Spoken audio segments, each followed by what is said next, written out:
don't get along with the Africans, and they don't get along with us. They've been taught to hate us and dislike us and think we're a fool. And we've been taught we don't like their attitude. They act like they're superior because we're walking around talking about we are African Americans. We're not African Americans. We are American Africans. This is how African look that's been indoctrinated with all the nonsense of America. This is how an African looks when they have been robbed of their God, their politics, and their principles. We are a result. This is what it looks like.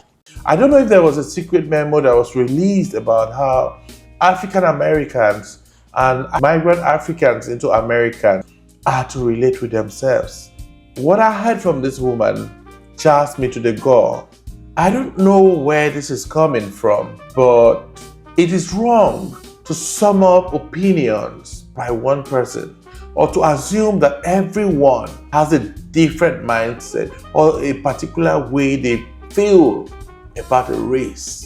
And this is what she succeeded in doing. I understand that African Americans have a clear disconnect from Africans and haven't read a lot of books, because I read a lot of African American literature, Caribbean literature by Black Caribbeans. And it was because we needed to identify certain similarities, traits, the challenges that the Black population around the world faces, which are issues around identity, the search for identity, the quest for identity, acceptance. And this typifies some of the actions repeatedly you see in some patterns of behavior. But it helped me to understand them the more, appreciate what they've been through, generational trauma, and not until anybody understands this, you won't understand how to approach or try to proffer solutions. And I believe till date, the institutions still don't understand them.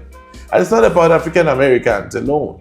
It's about Africans around the world that were shipped during the transatlantic slave trade, as well as other forms of slavery that existed through the Sahara Desert. I'm not in any way trying to feel superior. We're all victims of what has happened. But I always love to see things from the positive side of life. Why should African Americans always think that Africans don't like them? And even if a select few were discriminatory in a way, it is because they are also victims of what they don't know about.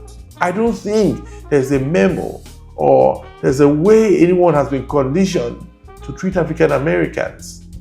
In recent times, they've been trooping to Africa, buying properties and living fine.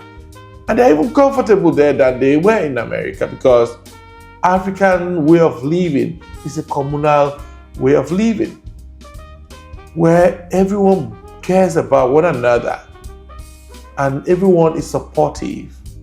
And this is what, even when I got in here, I expected to see, but it's not the same. However, Africans also have learned to cope. Africans, if they want to also tell their stories in America, it's going to be shocking.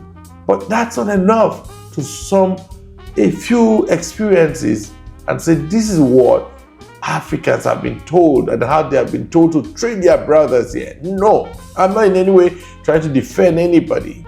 I'm an advocate of humanity, irrespective of your race, religion, and gender. But we must tell ourselves the truth. The Black population has not done well in integrating with one another, and no one would teach us how to do this best. We must have to find a way to complement ourselves, identify our strengths and weaknesses, and try to collaborate in such a way that it will be helpful for the Black population and human race. And this stems from one thing: unity. I'm from Nigeria. I've seen a lot of African Americans trooping to Ghana. I've seen that happening to other parts of Africa. I've seen that also happening a little bit around Nigeria. And I go like, why don't you travel more to some of the, particularly Nigeria, which is about the cheapest economy and the best place to even live in when you're looking at saving costs within the African continent. Despite the leadership challenges, it's still one of the cheapest places to live in. If Africans treat African Americans in the motherland the way they love to enjoy and live in, That should tell us how we've been taught to relate with Africans anywhere, irrespective of where they come from.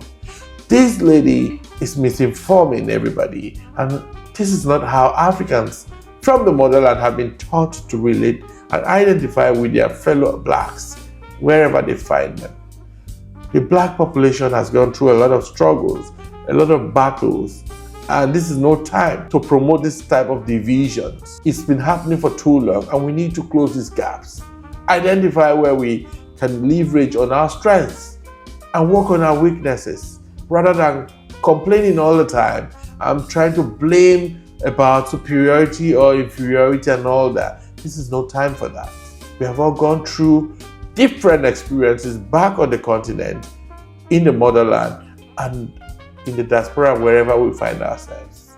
We must change from this path of blame games.